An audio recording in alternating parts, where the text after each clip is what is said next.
Everybody, bienvenue sur ma chaîne, j'espère que vous allez bien.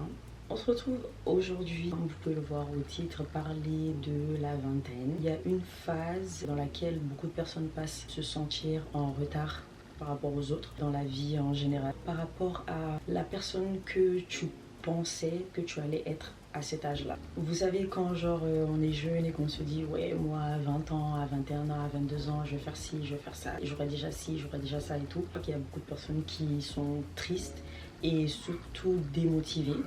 Ils ne font plus d'efforts pour atteindre leurs rêves. Le concept des rêves, même, ça a disparu de la tête de certains. Moi, j'ai des discussions avec des personnes qui m'ont carrément dit que ça, c'est des trucs d'enfants, en fait. Et quand on grandit, on doit voir la réalité des choses. Ça m'a inspiré à un peu parler de ça et tout, parce que c'est quand même un petit fléau qui est en train de se propager. Ce que beaucoup ne savent pas, c'est que ce sentiment-là, il est presque universel, en fait. Tu n'es pas vraiment là ou le seul à passer par là. Et petit disclaimer, la discussion, elle n'a pas pour but de dire que voilà, c'est normal et tout, de ne plus considérer ses rêves. Je voulais un peu partager pourquoi on se sent généralement comme ça. Ça ne veut pas dire que tu fais mal les choses. On va se démaquiller ensemble.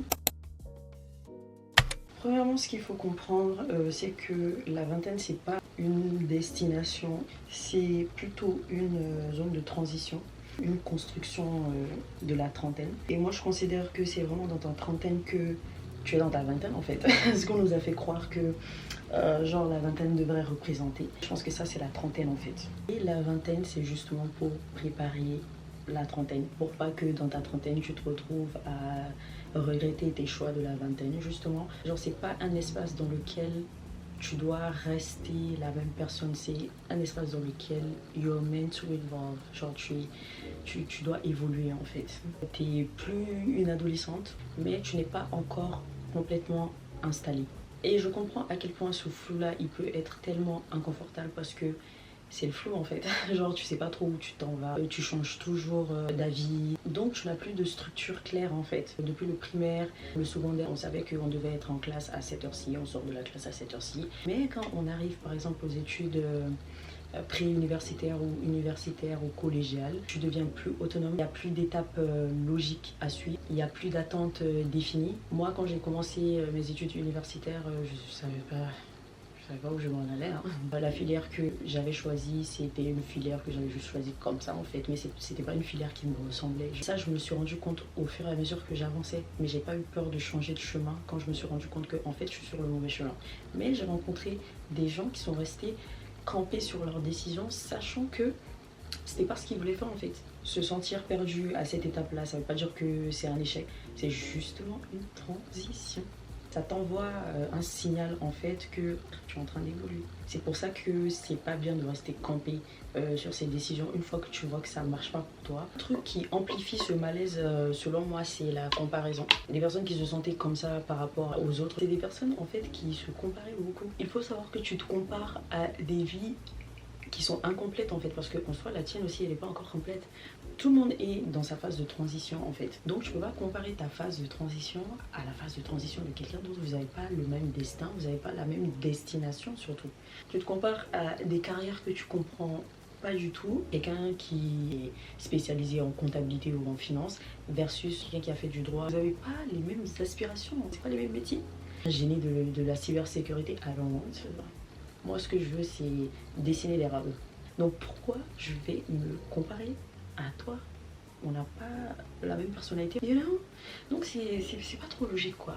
Les couples qui se comparent ou les célibataires qui voient certains couples de surface et qui se disent oh, j'aimerais trop avoir le même partenaire que la personne, oh, j'aimerais trop avoir une personne comme ça et tout. Tu te compares à des gens qui montrent ce qui les rassure.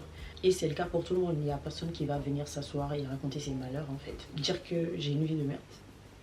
Ce que tu devrais peut-être comparer, c'est les doutes, les erreurs. Vu que déjà de base même, tu compares même pas ce que tu devrais comparer, même si en soi on ne devrait rien comparer. Forcément, tu vas te sentir en retard, en fait. Tu vas te sentir en retard dans une course qui est fictive. Être perdu, c'est pas être immobile, ça veut pas dire que tu bouges pas. Quand tu avances, mais c'est juste sans certitude.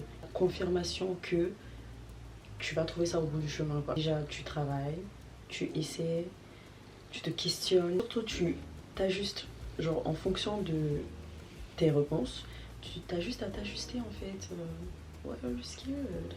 Et comme c'est pas linéaire, t'as l'impression de stagner. En vrai, t'es juste en train d'apprendre ce que tu veux plus en fait. C'est déjà une direction, c'est déjà un grand pas.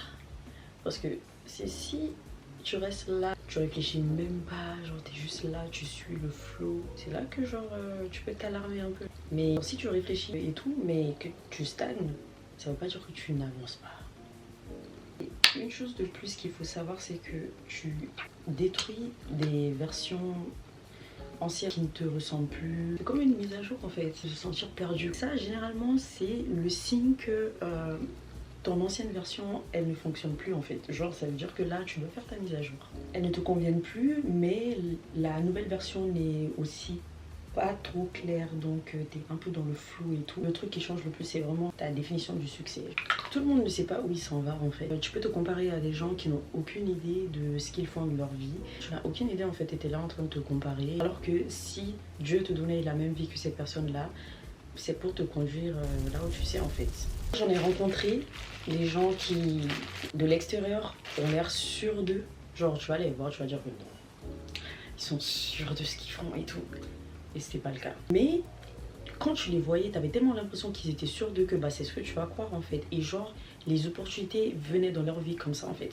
Parce qu'ils sont tellement sûrs d'eux que ils peuvent tout faire. Et même eux ils doutent en fait. La différence c'est que genre ils ne le montrent pas. Clarté elle vient souvent après l'action, pas forcément avant. Et ça je l'ai vécu personnellement en fait. C'est pour ça que les gens disent genre si tu veux savoir si t'as réellement envie de faire quelque chose, fais-le. Et voici comment ça se passe en fait. Le moment parfait, ça ne viendra jamais. Attendre d'être tout le temps sûr, tu restes bloqué. C'est ça qui amène la stagnation. Tu te sens perdu, il faut pas chercher genre une vision parfaite. Parce que comme je l'ai dit, le moment parfait ne viendra jamais en fait. Ou plutôt chercher ce dans quoi tu te sens réellement confortable. Fais des choix simples en fait. Savoir que la direction elle viendra toute seule. Ça demande du courage, même si ça se voit pas. Tu n'as pas besoin de te connaître dès maintenant. Ceci conclut donc notre discussion de ce soir. J'espère qu'elle vous aura plu. Je me suis fait un petit thé et je vais aussi lire quelques pages de mon livre du moment. N'hésitez pas à vous abonner à la chaîne et à surtout liker la vidéo. Et on se retrouve très bientôt dans une nouvelle vidéo. Bisous mes babies.